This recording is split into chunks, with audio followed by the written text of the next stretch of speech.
The 2024 Louisiana Legends interview series is brought to you by presenting sponsor, the Gail and Tom Benson Charitable Foundation. Our premier sponsor, Fishman Haygood LLP. Our platinum sponsor, Joan Swanson Hedel, with additional support provided in part by Louisiana Lottery and Roy O'Martin. With the Foundation for Excellence in Louisiana Public Broadcasting and viewers like you. Thank you. He's a big Christian. He's obviously a great athlete. He's unbelievably special. He's gifted. Whatever he puts his heart and hands and mind to, he always brings it to legendary status. We're really proud to have had Todd Walker. Not only is a great player, but is a great person.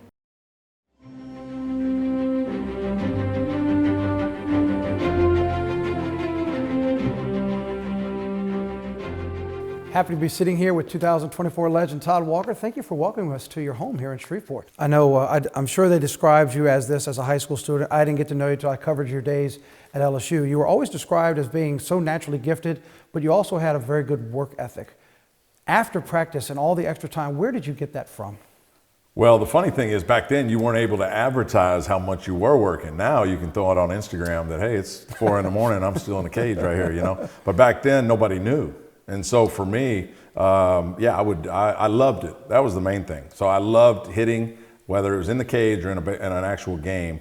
I just loved kind of figuring it out, going up the middle the other way, trying to, just to work on some things, the off speed versus the fastballs, and be able to adjust to the tempo and timing of everything. And so, there were plenty of these examples, but I remember going 0 for 5 in New Orleans, dead air down there, so the ball didn't go anywhere. I never liked playing Tulane or UNO, but we go out and play there, didn't get a hit. And I remember coming back, turning lights on at what was then Alex Box Stadium, and Mike Neal and I hit all night. Like the sun actually came up, and then we go and eat breakfast, and then I can't remember if we went to school or not that day, but that was the kind of stuff we would do. And again, nobody would ever know any of that back in the early '90s. But I loved it. That was the main thing, because you're not gonna put a lot of effort into anything you don't love to do. From looking at the fences at a high school to playing at the box in front of 8,000, eventually they expanded it to 10,000 and beyond. Obviously a very pivotal moment for you. If you go back to that part that you were with LSU, a decade of dominance. There's a reason why there's the Dominator out in right field at the box with all those national championship pictures. And you were part of that. Could you ever imagined that you would have been a part of something that made such a dominant run in college baseball? No, I knew Skip Bertman. I knew we had some elements. Smoke Laval, Mike Bianco, who has proven now that he was special in the world of baseball. Dan Canterbury was our pitching coach. So I knew the coaching staff was elite within the country. But we mentioned there were some others. Oklahoma State had Gary Ward and Holiday and Ron Polk at Mississippi State. So there were definitely some contenders. But I knew that we had the elements in place. A lot of other friends would go, "Hey, we're going to go have fun. You can catch up with us later." We learned from the beginning, this guy, he's different, and he's striving for perfection. Whatever he is going to do in life, we knew it was going to be, off the charts. Todd's talent and work ethic led him to Louisiana State University, where he became a standout star, guiding the Tigers to a College World Series championship in 1993. Todd was the best 3-year player that I have ever had at Louisiana State University. He was great as a freshman, a sophomore, and a junior. And of course, we won the national championship, and he was Player of the Year in 1993. He can do it all. So let's transition from LSU. You're waiting for that draft announcement, and it goes very high, top 10. Can you take us back to what that meant? You talk about your wanting to hit a goal. You were looking at a high school fence. Then you wanted to have success at LSU. I'm sure at some point my goal is to play, and sure enough, number 8 comes around, and your name is called. I think the cool thing for me was that I wasn't the kid that had a favorite Major League Baseball team or that one day I'm going to play in the big leagues. I kind of lived in the moment.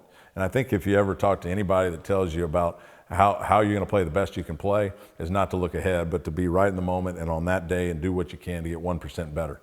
And so for me, I wasn't really overly concerned about the draft until the day it came. But that was a special moment because when you go from eating, at McDonald's 3 times a day to now all of a sudden you're about to sign a first round bonus, it changes your life. And it really did, more than the money, because again, people know how quickly that can go, but it was more just the fact that now all of a sudden I felt a little freedom and a little accomplishment from what I had been doing. Now again, I wasn't working to get paid, but when you get paid because of the job you did and because that you love to do, it was really kind of gratifying for me. Todd's professional journey was set in motion. In 1994, the Minnesota Twins selected Todd in the Major League Baseball draft. He was selected the 8th pick. So that means there were only 7 people in the country that they figured would be a better shot to make the big leagues than he. Another left-handed hitter. 2 up here in the Todd rapidly ascended the major leagues, showcasing a blend of hitting prowess and on-field intelligence. His career spanned 12 seasons with several teams, including the Twins, Colorado Rockies, Cincinnati Reds, Boston Red Sox, Chicago Cubs, San Diego Padres, and Oakland Athletics. While he faced both triumphs and trials, his clutch hitting, resilience in overcoming injuries, and ability to adapt to new teams made him a pivotal player in every lineup he joined. Baseball's a failure sport, he likes to say, which is very true. You're only going to get a hit 3 times out of 10 times you go up there and hit. And he could do it with the best of them. Sports Information Department from LSU said that we have 7 former players that are in the major leagues, like Todd was. It's so rare that it's hundreds of thousands to 1 that you can make it. But to stay there for as long as he did, for double-digit years, puts you in the top 2% of the 20% of all the people that have played big league ball.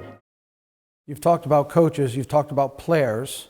Let me ask you about the impact, but I want to get off the diamond for a second. And first, let me start with faith and how that has helped carry you through this journey, starting in high school, but through college, through the majors, through all the changes, and what that has meant for you. I always said, especially when you're playing in the big leagues or have certain things in your life, you got to believe in something bigger than yourself, because we can't do this thing alone, this thing called life. I mean, it's just, at times it's extremely difficult. And so that was my faith. That's where the faith came in, is just believing that there's a higher reason for doing what I'm doing other than, just getting hits.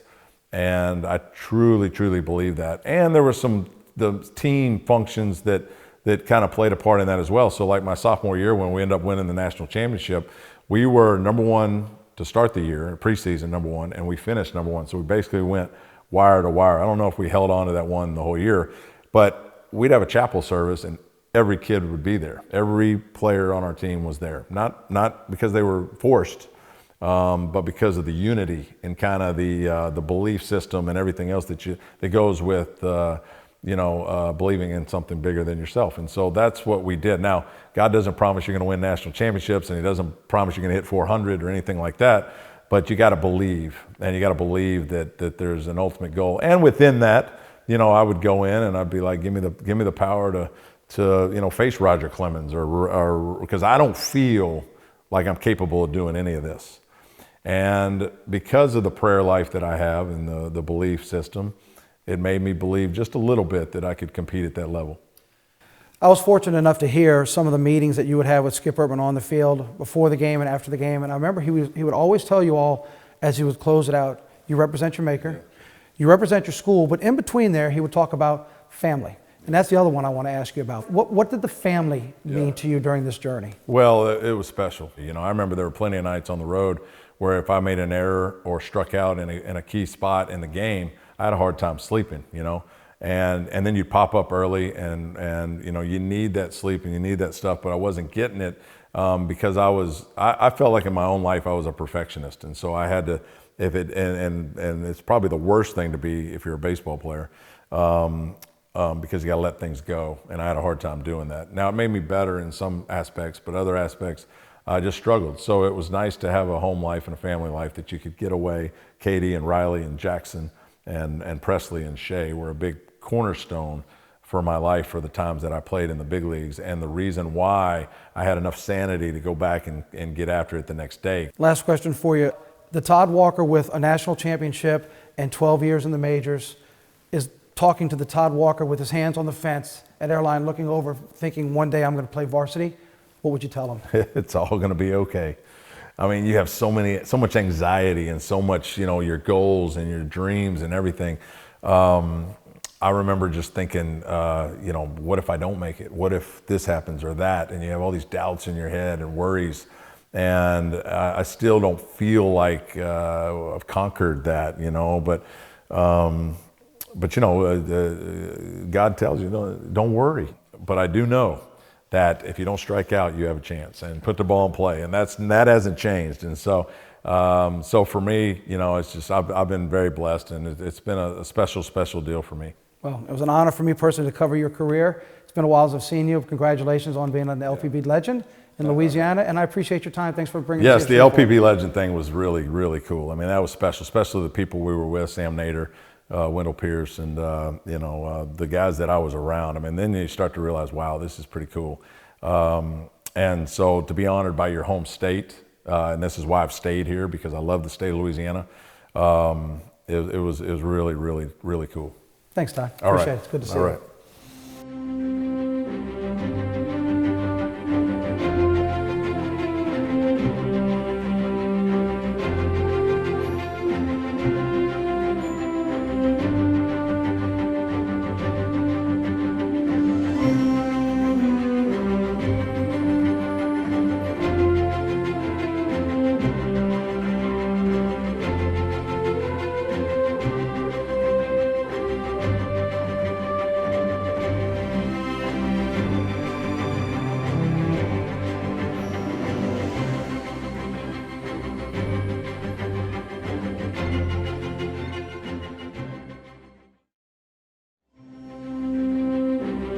The 2024 Louisiana Legends interview series is brought to you by presenting sponsor, the Gail and Tom Benson Charitable Foundation. Our premier sponsor, Fishman Haygood LLP. Our platinum sponsor, Joan Swanson Hadell, with additional support provided in part by Louisiana Lottery and Roy O'Martin, with the Foundation for Excellence in Louisiana Public Broadcasting, and viewers like you. Thank you.